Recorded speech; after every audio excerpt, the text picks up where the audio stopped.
కలియుగ ప్రత్యక్ష దైవం శ్రీ వెంకటేశ్వరుడు కొలువైన చోట పదే పదే అపచారం జరుగుతోంది. ఆనంద నిలయం మీదుగా మళ్ళీ విమానాలు వెళ్తుండడంతో భక్తులు ఒకింత ఆందోళన. అదే సమయంలో ఆగ్రహానికి లోనవుతున్నారు. ఇంత జరుగుతున్నా కనీసం పట్టించుకోరా అని ప్రభుత్వాలను నిలదీస్తున్నారు. తిరుమల శ్రీవారి ఆలయంపై విమానాల రాకపోకలు ఈ మధ్య కాలంలో మరీ ఎక్కువైపోయాయి. ఆగమ నిబంధనలకు విరుద్ధంగా దాదాపు ప్రతిరోజు శ్రీవారి ఆలయం మీద నుంచి విమానాలు వెళ్తుండడం పట్ల భక్తులు ఆవేదన వ్యక్తం చేస్తున్నారు. అయితే తిరుమలను నో ఫ్లయింగ్ జోన్‌గా ప్రకటించాలనే డిమాండ్ కొత్తేం కాదు. ఈ అంశానికి కేంద్రానికి పలుమార్లు తిరుమల తిరుపతి దేవస్థానం, ప్రభుత్వాలు లేఖలు రాసినా స్పందన లేకుండా పోయింది. తిరుపతిలో విమానాల రాకపోకలకు అంతరాయం కలగొచ్చంటూ కేంద్రం అప్పట్లో వివరణ ఇచ్చుకుంది.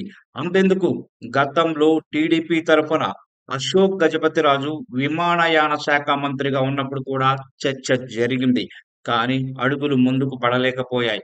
అయితే ప్రస్తుతం కేంద్రంలోని ఎన్డీఏ కూటమిలో టీడీపీ కీలక భాగస్వామి కావడం, పైగా రాష్ట్రానికి చెందిన రామ్మోహన్ నాయుడు విమానయాన శాఖ మంత్రిగా ఉన్న నేపథ్యంలో సానుకూల స్పందన రావచ్చని భక్తులు భావించారు. కానీ అది జరగడం లేదు. తాజాగా విమానయాన శాఖ మంత్రికి టీటీడీ చైర్మన్ బిఆర్ నాయుడు ఓ లేఖ రాశారు. తిరుమలపై విమాన రాకపోకలు నిషేధించాలని లేఖలో కోరారు.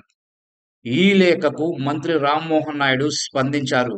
తిరుమలకు నో ఫ్లయింగ్ జోన్ ఇవ్వడం సాధ్యం కాదని, అలాంటి హోదా ఇవ్వడానికి నిబంధనలు లేవని అన్నారు.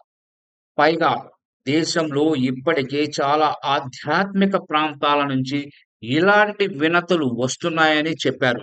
అయితే తిరుమల గగనతలంపైకి విమానాలు రాకుండా ప్రత్యామ్నాయ మార్గాల్లో వెళ్ళేలా తిరుపతి విమానాశ్రయంలో ఎయిర్ ట్రాఫిక్ కంట్రోల్, నావిగేషన్ విభాగాలతో చర్చించి చర్యలు తీసుకుంటాం అని మాత్రం హామీ ఇచ్చారు. ఆ హామీ ఇచ్చినా ఇప్పుడు మళ్ళీ విమానాలు తిరుగుతున్నాయి. ఇంతటి అపచారం జరుగుతున్నా తిరుమలను ఫ్లయింగ్ జోన్ గానే కొనసాగిస్తారా అని భక్తులు ఆగ్రహం వ్యక్తం చేస్తున్నారు.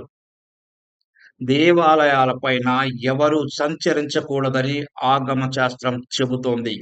ఆలయాలు ఉన్నత ప్రాంతాలు. భగవంతుడి కంటే ఎత్తులో ఎలాంటి నిర్మాణాలు ఉండకూడదు. దైవానికి నివేదన చేసేటప్పుడు ఘంటానాదం, ఢమరుకం, వాయిద్యాలు తప్పించి మరే ఇతర శబ్దాలు వినిపించకూడదు. అలా జరిగితే అది అపచారం.